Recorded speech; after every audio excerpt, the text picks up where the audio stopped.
So what's up? Magandang umaga sa inyong lahat mga kamanok. Okay, so umuulan na naman and hindi ko alam kung maiintindihan nyo yung paliwanag ko. Pero syempre, gaya ng palagi natin ginagawa, sasagot ulit tayo ng mga katanungan na inyong inilagay dyan sa comment section. So bigyan natin ng liwanag at magandang kasagutan. Okay? Para sa ganon, may apply nyo sa inyong mga alaga sa inyong pagmamanok. Okay? So mga kamanok, huwag na natin ito masyadong patagalin. Baka mamaya lalo pang lumakas at hindi pa tayo magkarinigan. Kaya simulan na po kaagad natin. Lagi ko lang hinihiling mga kamanok na if ever na nakakatulong po yung mga advice, yung mga recommendations na aking ginagawa dito, binibigay sa inyo, sinasagot sa inyong mga katanungan, huwag niyo sanang kalimutan na mag-subscribe, mag-like at mag-comment na rin sa ibaba ng video na ito. Sa mga gustong magpa-advise, yung talagang one-on-one coaching pagdating sa pagmamanok, pwede po kayong mag-join dito sa ating membership, okay, dito sa ating channel. Hanapin nyo lang sa baba yung join button at pag kayo po ay nakapag-join dyan, lahat po ng katanungan nyo tungkol sa pagmamanok, ipa-priority ko po kayo. Okay? So sa mga gusto po dyang magpa-coach one-on-one, kung may mga gusto kayong pag-usapan, halimbawa, gusto nyo malaman kung ano ang tamang feeding mixture, kung gaano karami o gaano kataas o kung gaano karami per gramo ang inihahalong ganito, ganyan, okay? Kung ano ba yung mga bitaminang dapat ibigay sa ating mga alaga, lahat po ng gusto nyong malaman tungkol sa pagmamanok, sa paraang alam ko, ituturo ko po sa inyo one by one. Okay? Kaya ano pang hinihintay nyo, magpa-member na kayo dito sa ating channel at malaki ang may tutulong yan para sa inyo at para din dito sa ating munting channel. So kung nakapag-subscribe naman na po kayo mga kamanok, simulan na po natin ang ating tanungan at the same time sagutan. So ang unang katanungan po ay galing kay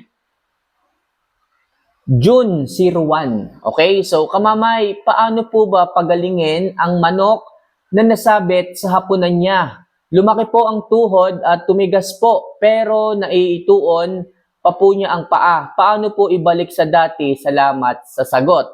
Okay. So June, hindi ko to 100% guaranteed na may babalik natin to sa dati kasi depende sa sitwasyon ng manok. Baka mamaya masyadong na-stress.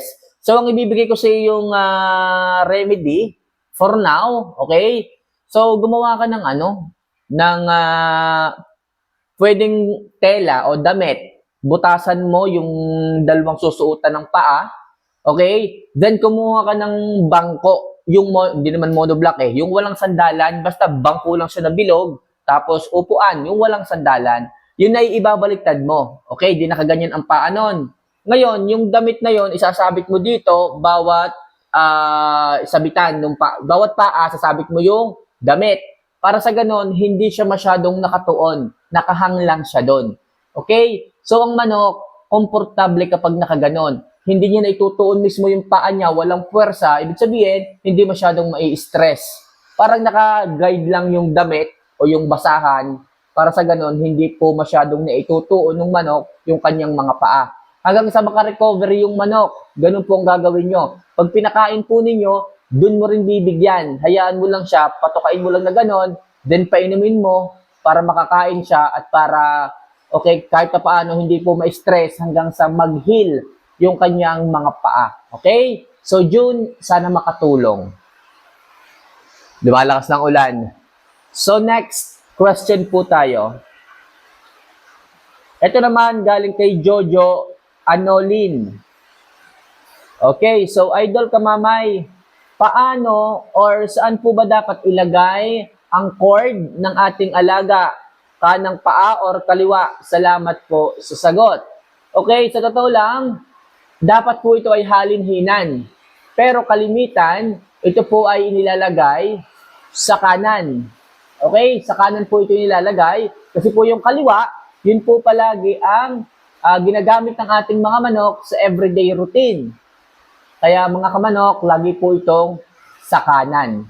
Okay? Pero hindi ko sinasabing palaging sa kanan. Kailangan din sa kaliwa. Lalo na kung yung manok, sanay na sa cording, okay? Para din sa ganun, yung strength ng kaliwa is mag-improve. So, paminsan-minsan, inililipat din po natin sa kaliwa. So, iwasan lang natin na maglagay sa kaliwa kaagad pag first time natin sila na i-cord. Halimbawa, baby stag. okay, galing sa harvest o galing sa hardening, bigla nating lalagay sa cording, tapos nakalagay agad sa kaliwa. Huwag mo nang ganon. Kapag ka talagang magugulang na, kapag sanay na talaga sila sa cord, sa kanyo po ilipat. Okay, para sa ganon, makarelax din po yung kanan. Okay? So, maliwanag tayo, no? So, next question po tayo. Ito galing kay Tomas Domingo. Kamamay, okay lang ba ang aking pakain?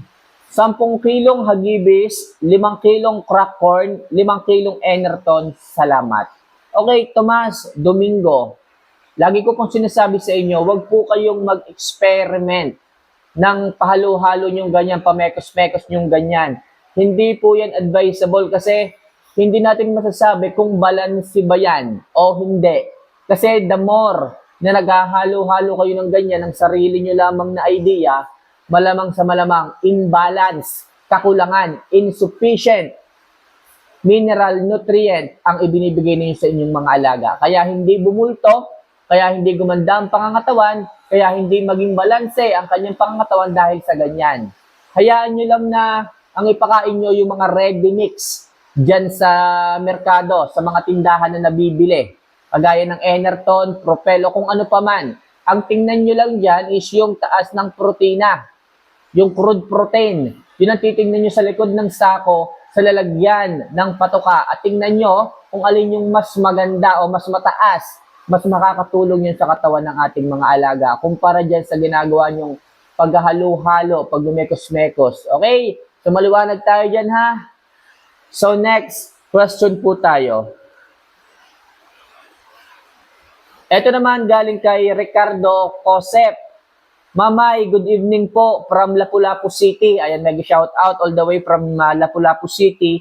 Tanong ko lang po, ilang grams ang ibibigay na fermented Jackie Oats sa 10 manok para bulto po ang kanilang katawan? Okay, kung halimbawa lang, so isipin mo to, kung ikaw ay nagbibigay ng 35 grams per chicken, yan ang serving mo sa bawat isang manok. So, kung may 10 kang 35 grams, okay, na patoka na may halong fermented Jackie Oats, ang ihahalo mo dyan is 35 grams. Sa 10 manok, 35 grams ang ihahalo mong fermented Jackie Oats. Ibig sabihin, 9 na takal nung ready mix na patoka mo and 1 takal nung fermented Jackie Oats. Yun ang 10% niyan. Kung 35 per serving, edi 35 grams din po ang fermented Jackie Oats. Sa 10 manok, 9 na ready mix at 1 35 grams na fermented Jackie Oats. Okay? So, maliwanag tayo dyan, ha?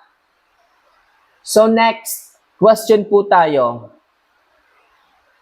Ito, galing kay Dennis Sakluti. Okay? So, pa-shoutout daw from Pagsanhan, Laguna. Lagi akong nanonood sa'yo. Ang linaw ng mga paliwanag tungkol sa pagmamanok. Okay? So, mega shoutout sa'yo. Dennis Sakluti, thank you for your comment and na-appreciate ko.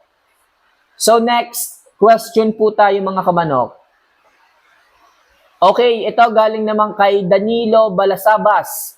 Boss, ano po ang pwedeng ipainom sa 2 manok na na-stress dahil naglambingan po sila? Okay, so kapag ganito, hindi mo sinasadya na hindi mo agad napansin, naglalambingan na pala yung mga manok ninyo, so na-stress. Ang ibigay niyo po dyan, Bolt Flex KQ. Hindi natin masasabi kung yan ba ay bagong kain, busog, may laman ng butse, pero sigurado ako, titigil ang panunaw ng manok dahil sa stress po sila. So ang ibigay niyo is Bolt Flex KQ, then sundan niyo po kaagad ng 7 drops na Reload Plus. Kamamay, para saan yung Reload Plus? Ang Reload Plus, yan po ay liquid electrolytes na makakatulong sa inyong mga alaga para hindi masyadong may stress. Para sa ganon, kahit hindi sila kumakain, walang problema. May electrolytes sila. Magkakaroon pa rin sila ng energy sa kanilang katawan, which is hindi sa pagkain galing, kundi sa electrolytes nga po na galing kay Reload Plus. At yun namang si Voltflex KQ, ito naman tutulong para magtunaw pa rin ng maayos yung manok kahit na stress po sila. Yan ang mahirap kasi mga kamanok kapag kaganyan, hindi natin inaasahan. Kung may laman ng butse, kung busog sila at naglambingan sila, possible, stress yan, double stress. Hindi na magtutunaw, stress pa sila sa kanilang paglalambingan, double stress. Kaya ang ginagawa natin, nagbibigay tayo ng Voltlex para ma-overcome nila yung pagtigil ng panunaw at mas maging madali po sa kanila ang pag-recover. Ulitin ko, magbigay po kayo ng Voltlex, then sundan niyo po kagad ng Reload Plus para sa mas mabilis na recovery ng inyong mga manok. Okay? So mga kamanok, sana kahit paano makatulong ang ilang mga simpleng advice pagdating sa pagmamanok na ating pinag-usapan ngayon. So for more video and usaping ganito, pagmamanok, huwag niyo sana kalimutan na mag-subscribe, mag-like, at mag-comment na rin sa ibaba ng kahit na anong katanungan nyo. Akong bahalang magpaliwanag at humanap ng kasagutan pagdating sa inyong mga bawat katanungan. So see you for our next vlog. Mahal ko po kayo. Paalam.